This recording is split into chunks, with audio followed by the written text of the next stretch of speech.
Ya. sekelumit ya tentang apa capaian yang barangkali bisa kita lihat. Sedangkan kalau hal lain seperti katakanlah bagaimana kita menurunkan katakanlah pendewasaan usia pernikahan, misalnya itu dengan ukuran-ukuran seperti ASFR. Jadi age specific fertility rate ini kan misalkan sekarang angka 24 ya, jadi per 1000 di usia 15-19. Jadi perempuan-perempuan yang usia 15-19 ini kan masih di angka 24 per 1000-nya yang pernah hamil atau melahirkan. Nah ini angka-angka yang harusnya kita nanti harus turun lagi, mudah-mudahan dengan ada undang-undang perkawinan yang membatasi 19 tahun ini, kemudian nanti bisa lebih mendorong BKKBN selalu kampanye ya di atas 20 tahun lah, perempuannya itu ya 21, 25 itu kan kampanyenya BKKBN.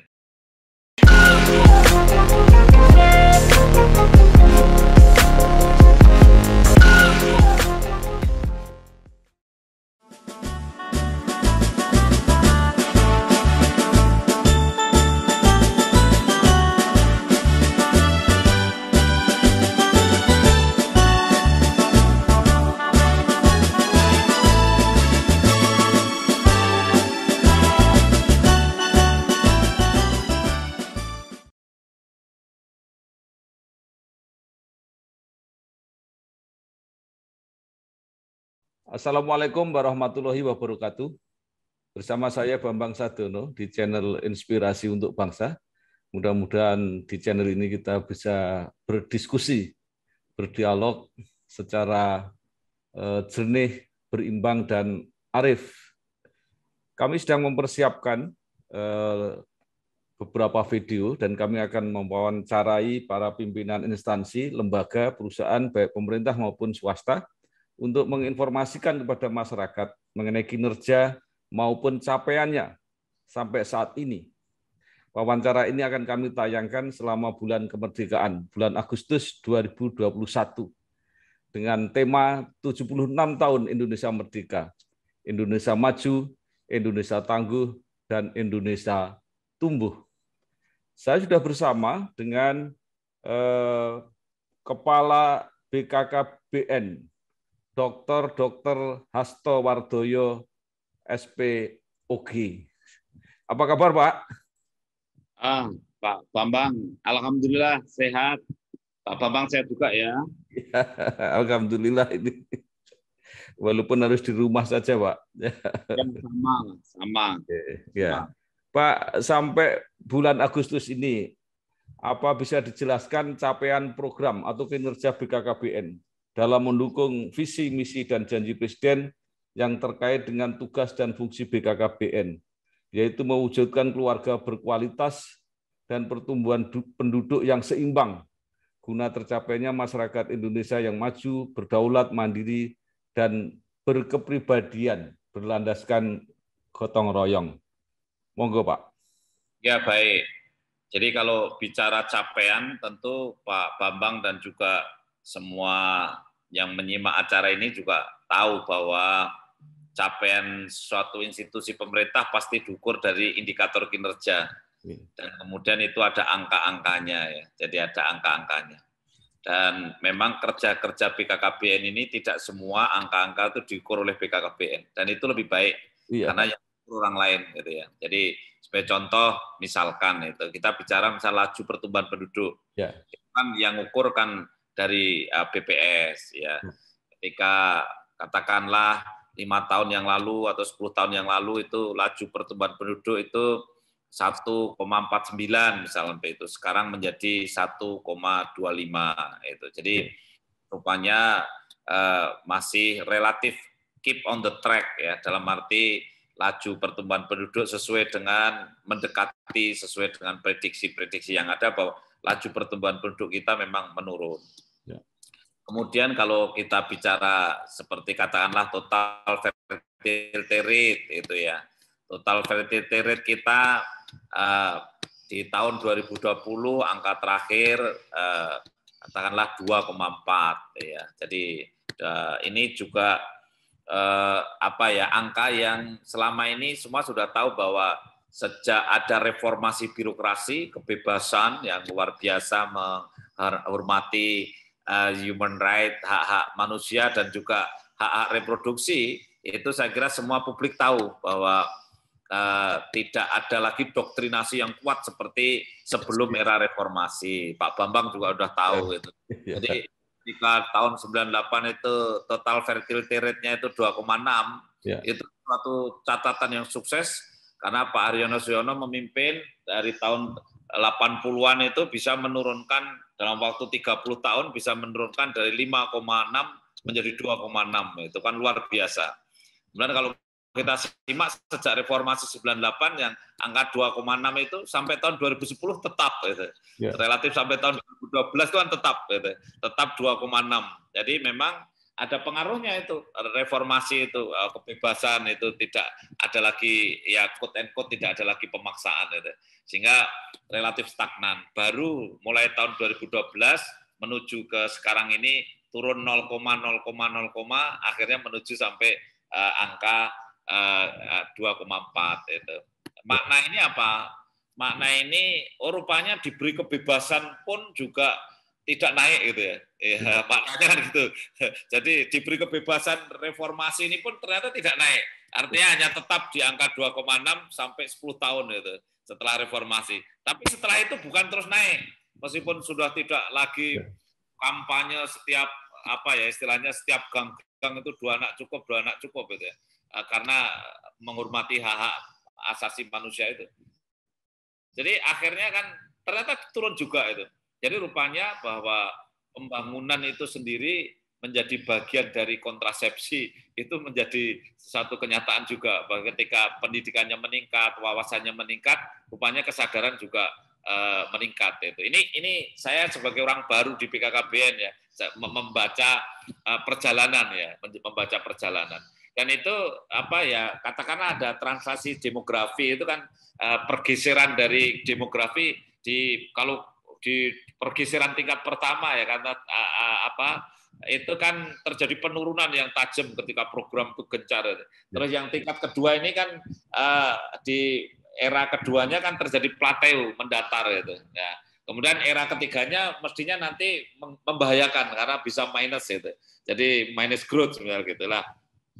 Saya kira itulah sekelumit ya tentang capaian yang barangkali bisa kita lihat. Sedangkan kalau hal lain seperti katakanlah bagaimana kita menurunkan katakanlah pendewasaan usia pernikahan, misalnya itu dengan ukuran-ukuran seperti ASFR. Jadi age specific fertility rate ini kan misalkan sekarang angka 24 ya, jadi 1/1000 di usia 15-19.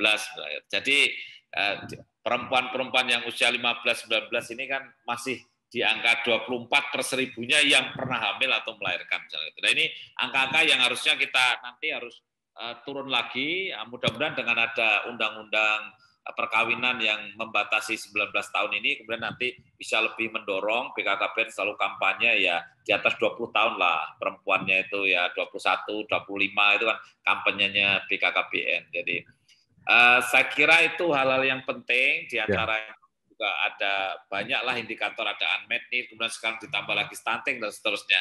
Tapi saya kira kalau kita bicara capaian-capaian seperti itu, tapi sebelum bergeser ke pertanyaan yang lain, itu bahwa sekarang kalau harus mulai bergeser mindset-nya juga bahwa cita-cita mewujudkan keluarga berkualitas itu tentu kemudian akhirnya juga bicara tentang kualitas SDM. Dalam hal ini kalau sukses menurunkan kuantitas sudah ada eranya dan luar biasa, kita sekarang ini mempertahankan jangan sampai naik lagi gitu. Kemudian setelah itu sambil berusaha keras energinya untuk diorientasikan kepada kualitas SDM.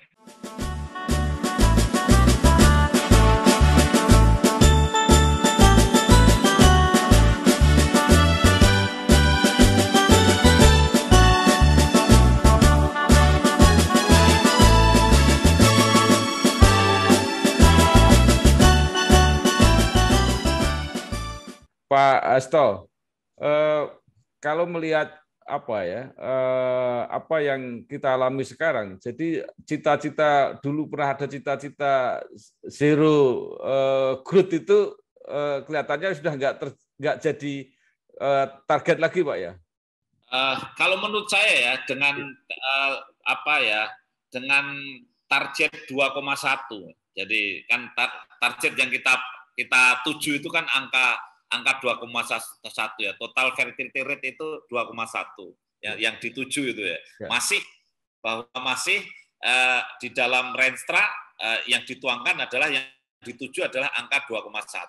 Dengan harapan di tahun 2024 itu kalau bisa menuju angka 2,1 kan itu masih tertuang dalam Renstra. Jadi kalau angka 2,1 itu kan kalau itu terwujud saya kira bisa laju pertumbuhan penduduknya bisa mendekati tidak 1,25 lagi, mungkin 1,1 atau 1,0 mungkin gitu ya.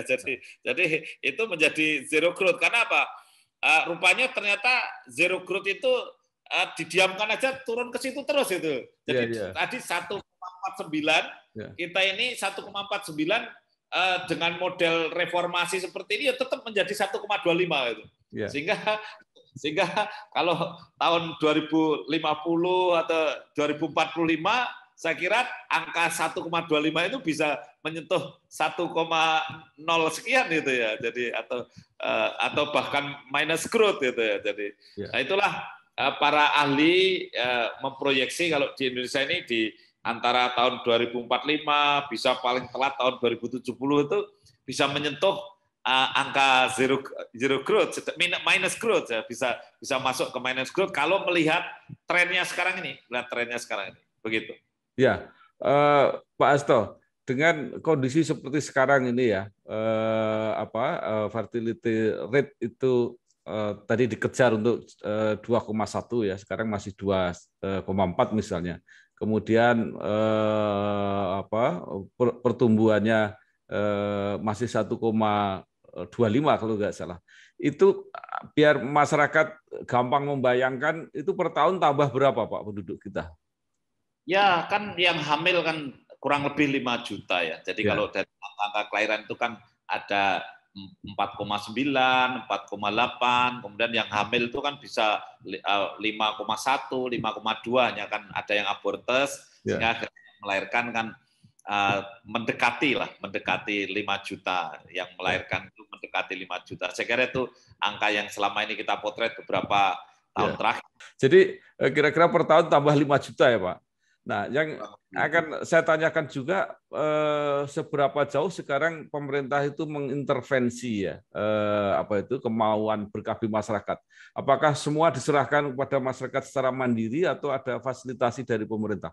Ya, saya kira kita sangat mengintervensi sebetulnya ya, karena begini, ketika program KB ini kemudian ya saya masuk di BKKBN ini saya lihat anggaran-anggaran yang dipakai untuk melakukan pelayanan kontrasepsi itu kan sifatnya minimal ya minimal, kemudian biaya-biaya untuk pelayanan di lapangan itu lebih banyak diserahkan kepada, kalau bisa diklaim ke BPJS ya diklaim ke BPJS gitu ya. Jadi tapi kalau tidak bisa diklaim akhirnya juga mandiri gitu ya. Jadi KB mandirinya itu menjadi menjadi kekuatan tersendiri. Tetapi saya melihat ya, setelah saya di PKB ini saya melihat perlu ada satu jaminan pelayanan yang baik untuk masalah kontrasepsi di tingkat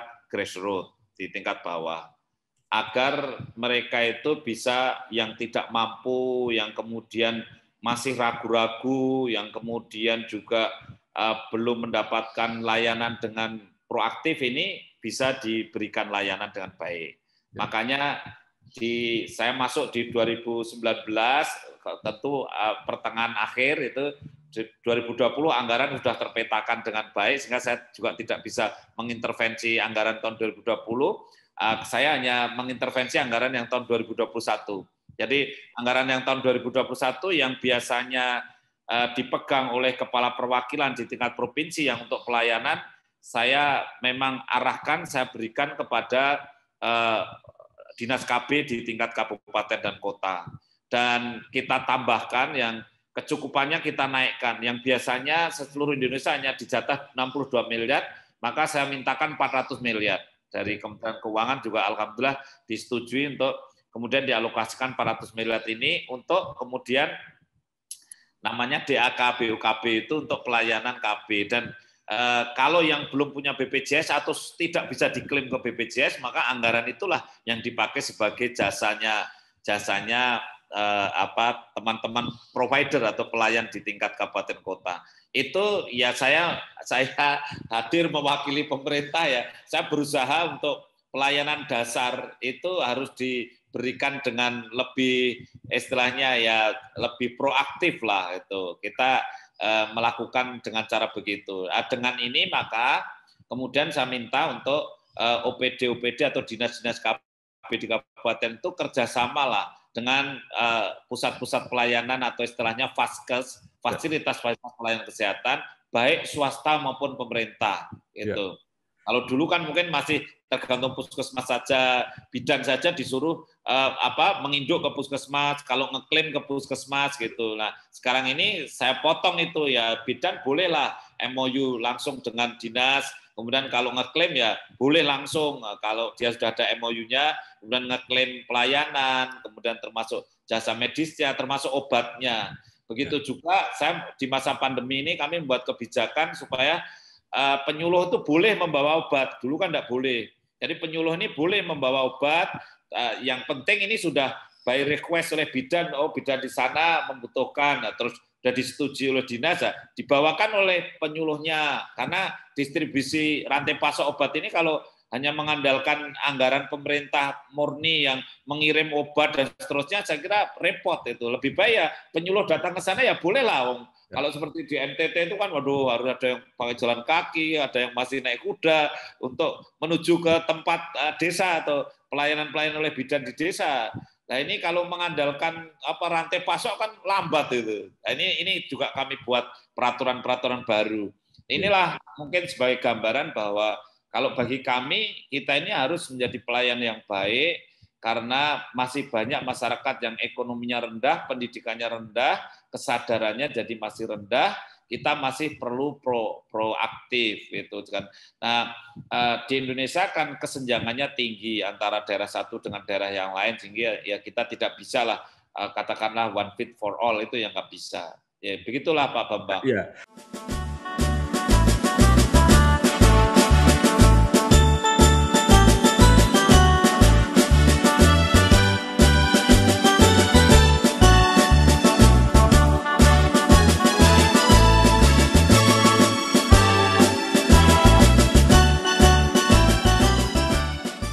Pak Estel, tadi kan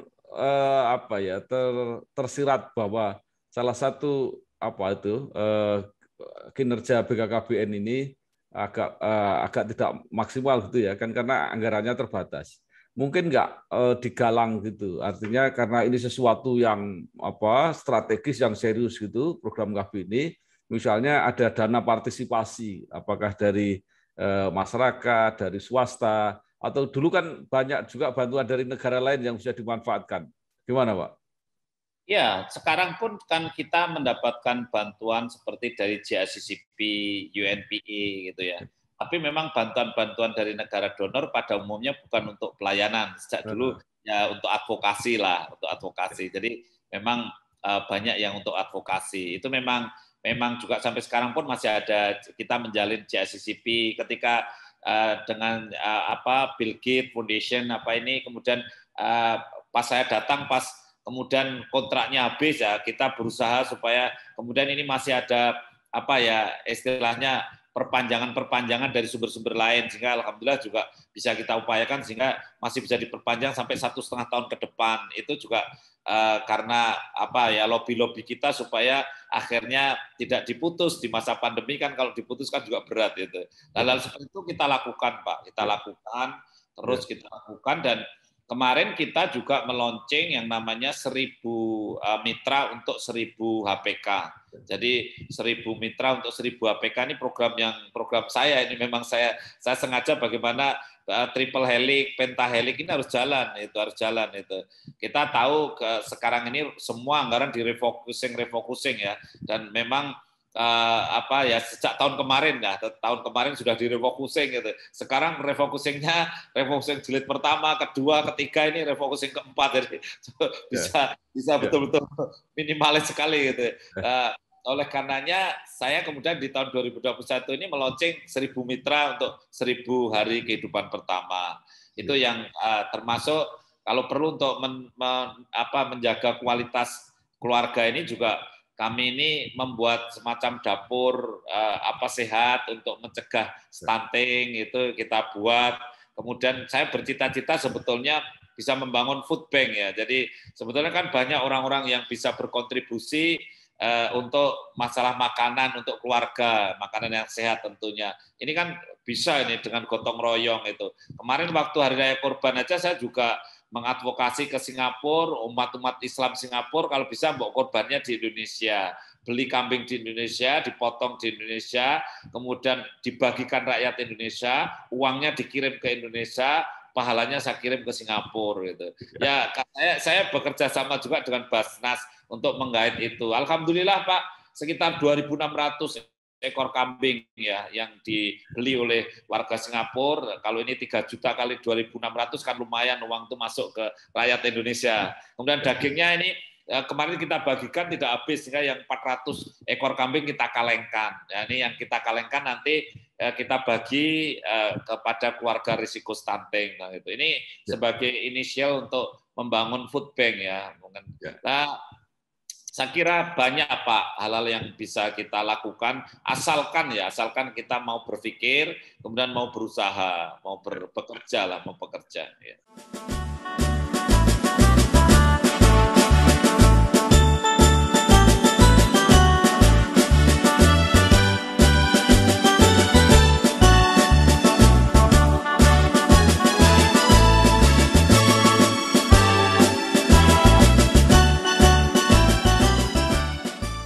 Ya Pak, sedikit lagi soal KB ini Pak.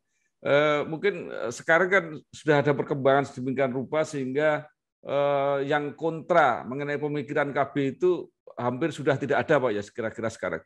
Ya, saya kira dari secara legal formal, dari majelis ulama, dari mana pimpinan-pimpinan lembaga itu sudah tidak ada yang mempermasalahkan ya. Kalau toh ada pendapat-pendapat yang sifatnya individu atau pribadi, mungkin sifatnya itu individu dan pribadi di fokus-fokus tertentu, alasan-alasan tertentu. Saya kira hal seperti itu memang sudah tercover oleh program-program yang luar biasa di zaman Pak Haryono Suyono. Saya itu melanjutkan.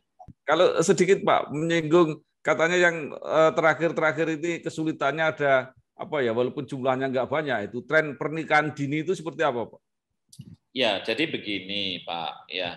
Kalau kita melihat tren pernikahan dini itu kalau kita melihatnya sepotong-sepotong itu kan memang repot. Oh, di sana jumlahnya sekian, ini jumlahnya kan repot. Sebetulnya itu kan melihat yang bukan indikator yang sesungguhnya ya. Hanya istilahnya sejengkal pandangan mata itu.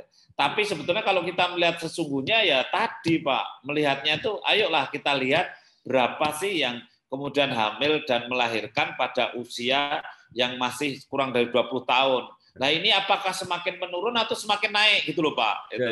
Kan jelas trennya itu mulai dari 10 tahun yang lalu kan 36/1000. Sekarang ini sudah 24/1000 dan ini hasil survei ya yang validitasnya tinggi. Jadi kalau menurut saya tuh tidak ada tren pernikahan dini itu nggak ada, ya. Artinya, tapi kalau isu tentang pernikahan dini itu banyak itu. Atau mungkin menikah dini nggak apa-apa asal tidak punya anak gitu ya kira-kira.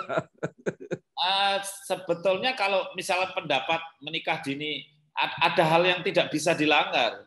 Jadi begini Pak, secara medis itu kan usia pertumbuhan ini ya. Itu baru selesai di usia 18, 19 perempuan ya. Tetapi kan perempuan ini kan manusia. Manusia itu makhluk biologis ya. Ya. Makhluk biologis itu nggak bisa di semua perempuan 18 tahun selesai, nggak bisa. Ya. Pasti ada variasinya. Ada yang selesainya 19, bahkan ada yang 20, tapi juga ada yang lebih maju. Ya. Inilah namanya biostatistik, Pak. Jadi statistik biologis itu beda dengan statistik matematik gitu. Makanya adanya range gitu.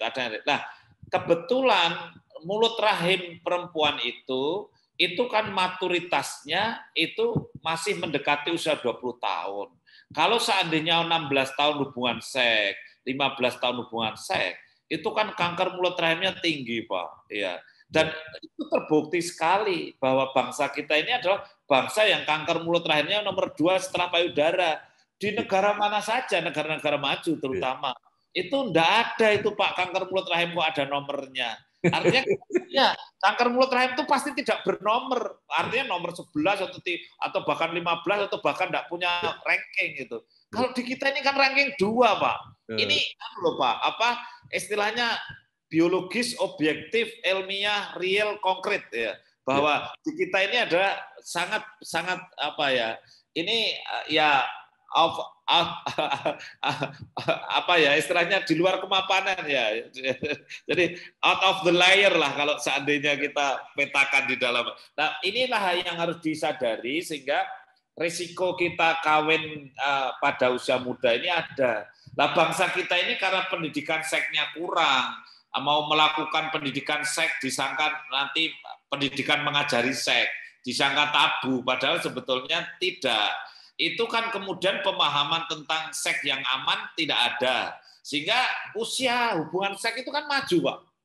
Tapi pengetahuannya tidak maju gitu, Pak. Jadi antara hubungan seksnya sama otaknya itu lebih seksnya maju, otaknya nggak maju itu loh, Pak. Jadi kan kita ini kan harusnya seiring gitu, seiring apa pengetahuannya juga maju, hubungan seksnya itu maju, Pak. Jadi banyak dulu misalkan orang 16 tahun perempuan baru kontak seksual, tapi sekarang sudah lebih maju lagi karena pengaruh teknologi pergaulan dan sebagainya lah. Inilah, Pak, yang harus kita perjuangkan. Maka BKKB ini terus mengadvokasi melalui remaja, genre, BKKBN menjadi sahabat remaja untuk supaya kita bisa mengadvokasi. Nah itulah, Pak, jadi tidak bisa kita kemudian hanya mengatakan sudahlah kawin muda nggak apa-apa, yang penting belum hamil dulu, nggak bisa karena tidak hanya masalah hamil.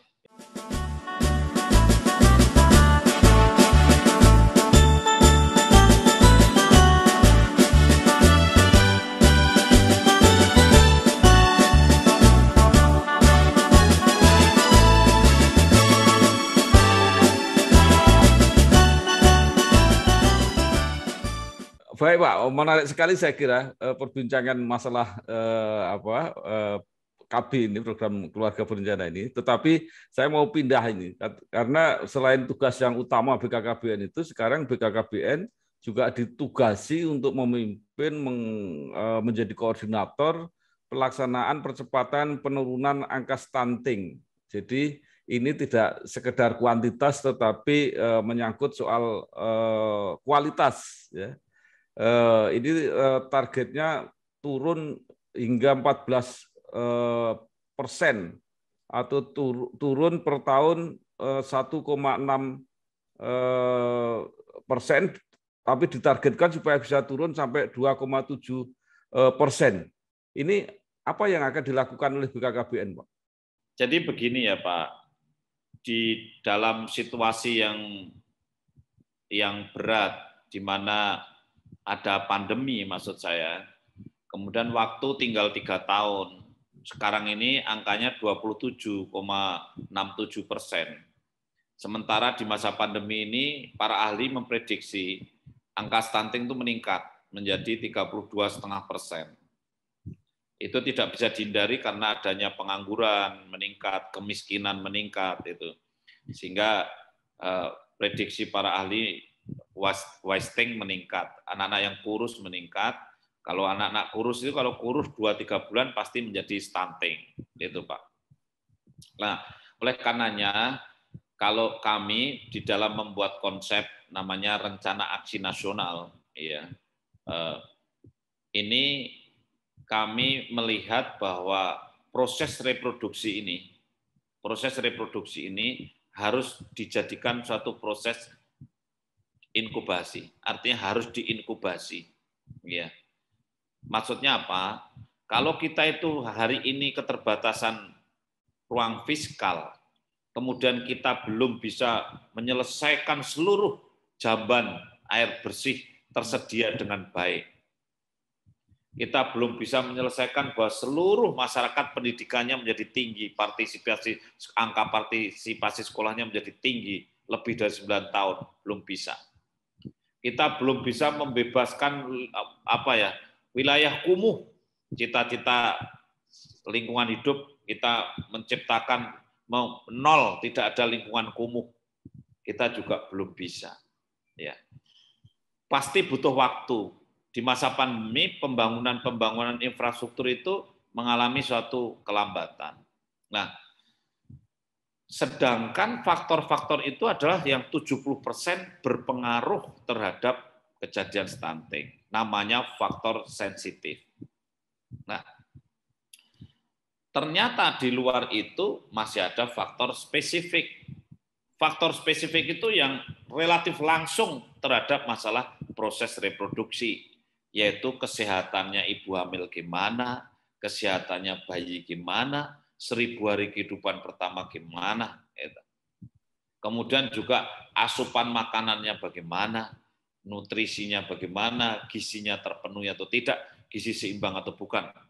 Karena stunting itu sebetulnya ada 2 sebab yang langsung, yaitu adanya subnutritional faktor, kemudian adanya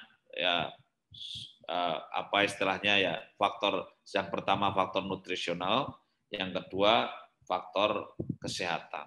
Ya. Inilah suboptimal health sama suboptimal nutritional itu, Pak.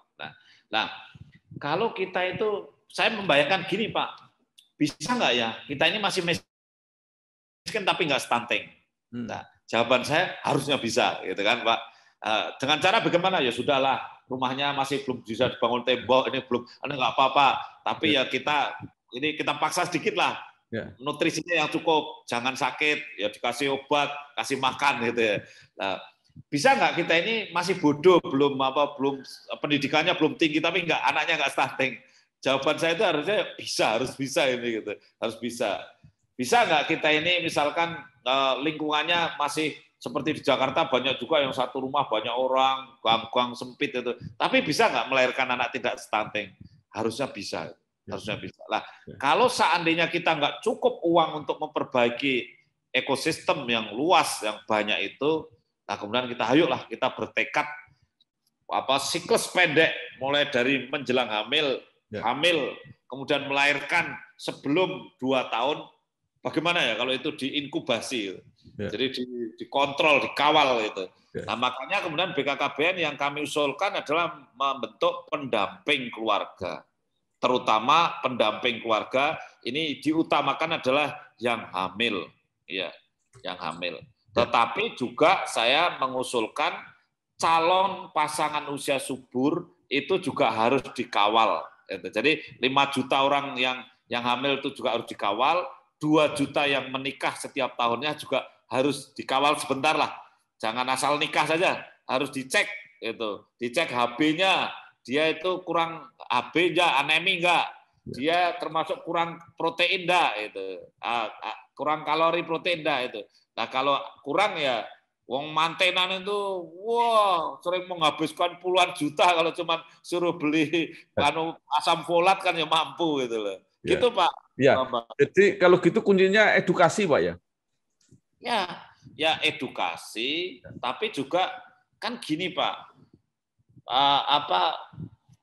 Tunjukkan itu enggak cukup, tapi harus dibimbing gitu loh. Ya, jadi kalau menurut saya jangan hanya ditunjukkan, kamu harus tapi harus dikawal itu loh, Pak. Jadi maka dibimbing gitu loh, Pak. Jadi edukasi include di dalamnya, Pak. Tapi ingat, Pak ya. Jadi kalau kita itu ya tunjukkan gitu ya. Makanya kalau kita berdoa ya Allah tunjukkan ke jalan yang lurus, itu sebenarnya nggak cukup, Pak. Tapi ya mestinya kan bimbinglah saya itu loh ke jalan yang lurus itu. Kalau ditunjukkan kadang-kadang masih tersesat itu. Jadi karena tidak dibimbing. Nah, ini samalah, harus dibimbing.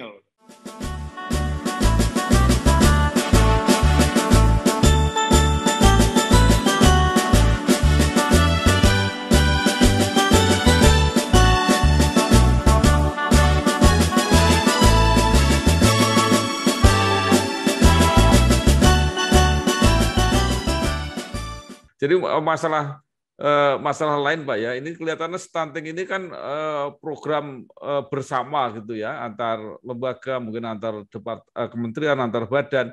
Nah, kebiasaannya kan kita susah Pak itu koordinasinya. Nah, sekarang tugas itu ada di BKKBN. Seperti apa Pak itu kira-kira? Ya, jadi betul. Jadi saya kira di negeri kita ini yang paling susah itu melakukan koordinasi. Saya kira Pak Bambang sudah hafal lah. Jadi bahwa tidak mudahnya koordinasi karena perbedaan pendapat, perbedaan. Jadi makanya kalau menurut saya ya sudahlah. Kalau misalkan mereka memang masing-masing sudah punya tupoksi sendiri-sendiri, tinggal kita mengorkestra ini semuanya. Itu toh misalnya Kementerian PU, misalkan ya itu sudah punya target-target untuk membangun lingkungan tidak kumuh sekian, kemudian air bersih sekian, dan seterusnya. Sehingga tugas kami itu memotret data sebaik-baiknya agar para kementerian dan lembaga itu istilahnya bisa memberikan drug of choice. Jadi tidak salah dalam melakukan treatment itu. Jadi makanya dalam satu bagan yang saya gambarkan bahwa BKKBN melekat pada keluarga, membimbing, mengarahkan keluarga, kemudian semua bantuan-bantuan dari kementerian lembaga ini yang ada yang sudah ada tapi tidak sampai, ada yang sampai tapi tidak tepat sasaran, dan seterusnya. Inilah tugas BKKBN melekat di keluarga agar bantuan-bantuan dari kementerian lembaga itu menjadi tepat, sampai, tepat sasaran, dan efektif efisien. Sehingga saya yang mengusulkannya, saya ingin fokus di tingkat desa, di tingkat grassroots, mendampingi keluarga, kemudian mengusulkan kepada kementerian lembaga apa-apa yang cocok dan dibutuhkan di tingkat bawah tadi. Sebagai contoh, makanan itu ya harus sampai pada mulutnya ibu hamil dan mulutnya bayi, gitu. Kalau memang itu makanan, kamilah tugasnya yang ngecek. Oh ini sampai enggak itu. Kalau sampai tepat sasaran tidak, gitu loh. Jadi itu yang harus BKKBN lakukan agar semua bantuan-bantuan dari kementerian lembaga tadi kemudian bisa sampai pada sasaran yang tepat. Saya kira karena BKKBN kan bukan kementerian Pak. Kalau ngatur-ngatur menteri kan mungkin juga tidak pas Pak. Tapi lebih baik kita menempatkan diri pada mengusulkan dalam arti ini, yang ini baiknya seperti ini Pak, ini dari bawah. Ini itulah mengorkestra atau istilahnya konvergensi di tingkat bawah. Makanya BKKBN ini saya ya sebagai pelaksana, ketua pelaksana, dan saya menerjemahkan lagi pelaksana ini lebih pada tingkatan yang lebih bawah. Ya.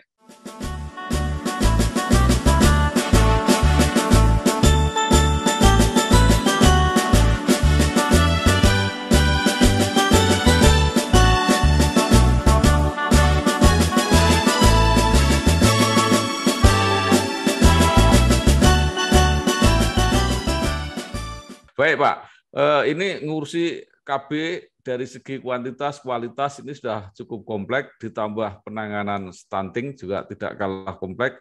Sekarang ditambah lagi supaya BKKBN juga menangani masalah COVID-19 yang khususnya yang menimpa ibu hamil, ibu menyusui, anak-anak, balita. Ini seperti apa Pak? Apakah itu sekaligus karena tugas BKKBN memang bergaul di keluarga, terutama ngurusi ibu-ibu, itu akan lebih mudah dikoordinasikan? Ya, jadi begini Pak, BKKBN ini kan memang punya kader, ya, kemudian juga punya orang-orang yang di daerah, gitu ya. Jadi yang langsung di bawah BKKBN pusat, itu namanya PKB, ada PLKB, jumlahnya sekitar 23.000 Pak. Kemudian PPKBD, sub PPKBD, penyuluh KB yang ada di tingkat desa, ada jumlahnya 1,2 juta. Meskipun itu tidak digaji seperti PNS, paling-paling ada honor sedikit-sedikit gitu ya. Nah, ini kan memang istilahnya ya mesin BKKBN yang ada di tingkat bawah itu ada, begitulah.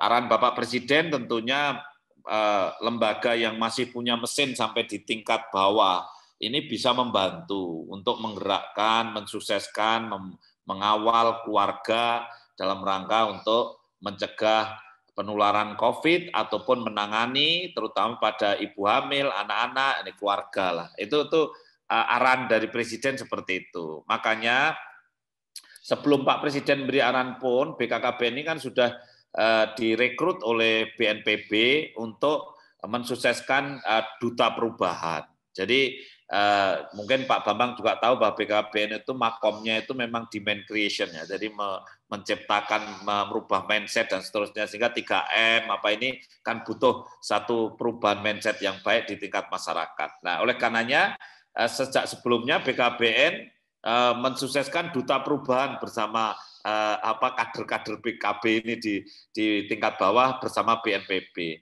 Nah, gayung sambut dengan itu, maka kemudian dengan adanya vaksin ini, Pak Presiden memang memberikan arahan juga supaya itu ibu hamil dan anak harus diurus supaya itu bisa divaksin, dan BKBN juga diberi tugas untuk mengawal itu. Makanya ya ini hanya kebetulan aja, saya karena sebagai dokter spesialis kebidanan sehingga saya melakukan advokasi ke POGI, kemudian juga ke POM, ke BP POM, kemudian juga ke ITAGI. Saya sampaikan bahwa pentingnya untuk memberikan vaksinasi ibu hamil. Itu saya secara persuasif menghubungi beliau-beliau, mengadakan meeting dan seterusnya. Dan alhamdulillah akhirnya diputuskan untuk anak-anak juga diberikan, kemudian untuk ibu hamil juga bisa diberikan. Sehingga kemarin BKBN meluncing untuk anak-anak itu di Bogor, kemudian kita untuk ibu hamil kemarin kita juga sudah besok Senin ini kita launching untuk ibu hamil di Kerawang, itu kita lakukan vaksinasi ini. Nah, saya kira dalam hal ini karena BKKBN itu selalu bermitra dengan bidan, sehingga usulan saya kepada Bapak Presiden untuk memecah fokus-fokus pelayanan vaksinasi dan supaya cepat, sebetulnya melibatkan bidan itu penting. Jadi bidan itu jumlahnya kan besar. Nah, ini kalau seandainya kita bisa melayani di klinik-klinik bidan, kemudian itu bisa memecah kerumunan massa gitu. Jadi kalau vaksinasi ini dipecah di klinik-klinik bidan, di samping bisa cepat mencegah kerumunan massa, terus bisa berbasis keluarga. Kalau sekarang ini misalkan Pak RW gitu, Pak RW berapa jumlahnya keluarganya yang sudah divaksin? Pak RW nggak bisa jawab itu, karena ada yang divaksin di sekolah, ada yang divaksin di perusahaan, ada di mana-mana. Tapi kalau berbasis keluarga sebetulnya keren. Misalkan desa A, oh ya ini semua sudah keluarganya jumlahnya misalnya ada 1.000, tapi yang sudah divaksin ada 600, berarti dalam keluarga itu selesai gitu. Karena kalau di keluarga itu ada 5 orang yang divaksin cuma 2, yang 2 enggak dan masih kelayapan kemana-mana kan juga repot itu kan. Sehingga sebetulnya paripurna di tingkat keluarga itu mencegah klaster keluarga. Nah inilah yang menjadi pertimbangan-pertimbangan penting, sehingga ide kami dari BKBN, kami tidak minta pekerjaan pada Pak Presiden, tapi Pak Presiden kan memang menyampaikan BKBN bisa dilibatkan.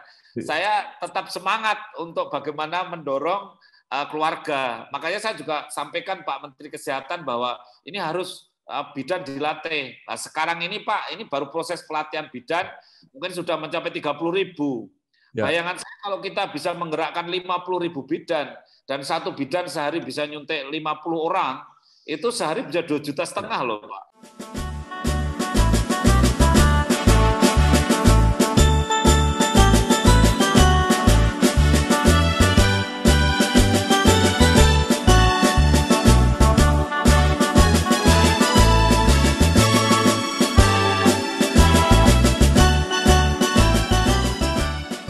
Ya, ini pertanyaan sedikit ini Pak tentang vaksinasi ini.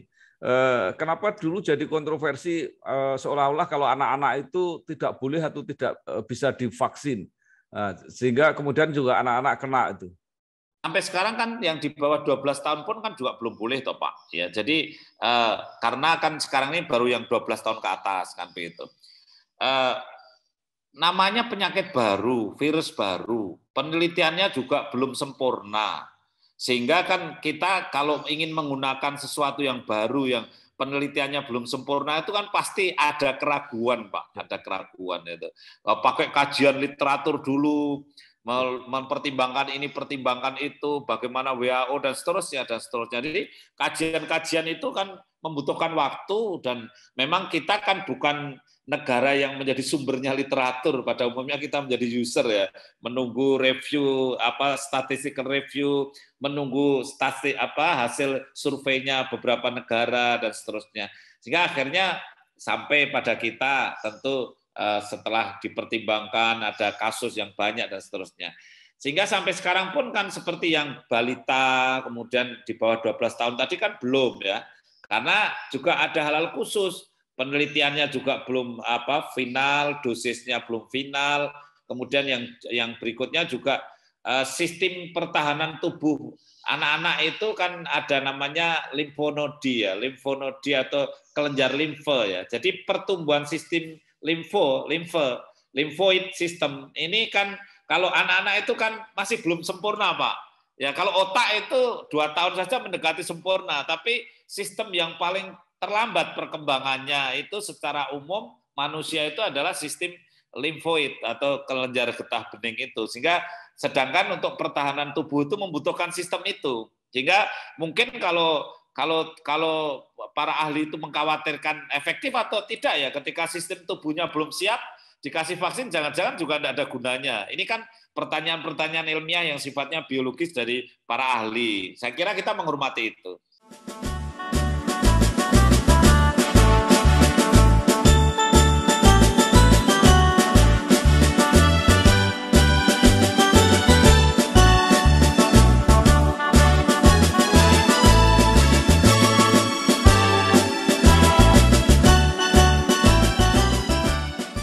Baik Pak, menarik sekali perbincangan ini. Saya kira banyak hal yang baru yang perlu diketahui oleh masyarakat.